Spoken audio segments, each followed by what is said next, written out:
The First Book of Adam and Eve Audiobook. Chapter 10. Their bodies need water after they leave the garden. Then God, merciful and gracious, looked at them thus lying in the water, and close to death, and sent an angel, who brought them out of the water, and laid them on the seashore as dead. Then the angel went up to God, was welcome, and said, "O God, your creatures have breathed their last." Then God sent his word to Adam and Eve, who raised them from their death. And Adam said, after he was raised, "O God, while we were in the garden we did not require, or care for this water. But since we came to this land we cannot do without it." Then God said to Adam, "While you were under my command and were a bright angel, you knew not this water. But now that you have transgressed my commandment, you cannot do without water, wherein to wash your body and make it grow. For it is now like that of beasts, and is in want of water." When Adam and Eve heard these words from God, they cried a bitter cry. And Adam entreated God to let him return to the garden, and look at it a second time. But God said to Adam, "I have made you a promise. When that promise is fulfilled, I will bring you back into the garden, you and your righteous descendants." And God ceased to commune with Adam. End of chapter 10. The First Book of Adam and Eve Audiobook. Chapter 11. A recollection of the glorious days in the garden. Then Adam and Eve felt themselves burning with thirst, and heat, and sorrow. And Adam said to Eve, "We shall not drink of this water, even if we were to die.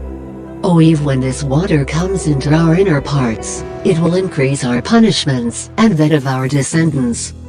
Both Adam and Eve then went away from the water, and drank none of it at all, but came and entered the cave of treasures. But when in it Adam could not see Eve. He only heard the noise she made. Neither could she see Adam, but heard the noise he made.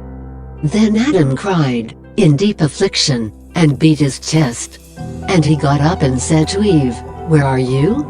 And she said to him, "Look, I am standing in this darkness."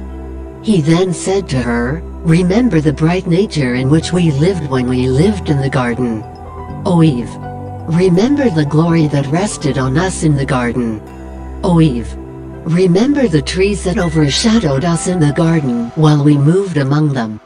O Eve, remember that while we were in the garden, we knew neither night nor day. Think of the tree of life, from below which flowed the water, and that shed luster over us. Remember, O Eve, the garden land, and the brightness thereof. Think, think of that garden in which there was no darkness, while we lived in it. Whereas no sooner did we come into this cave of treasures than darkness surrounded us all around, until we can no longer see each other. And all the pleasure of this life is come to an end." End of chapter 11. The First Book of Adam and Eve Audiobook.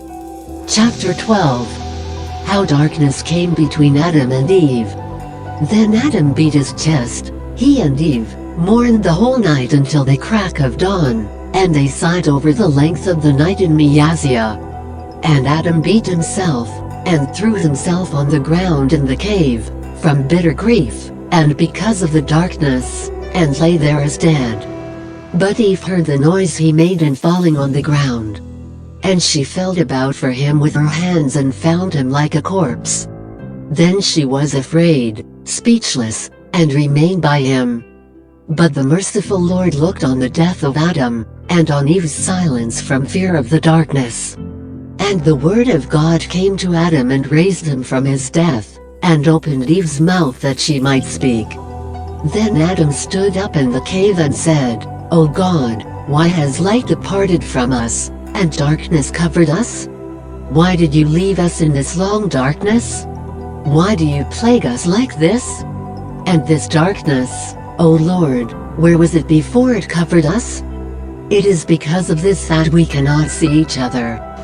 For so long as we were in the garden, we neither saw nor even knew what darkness was.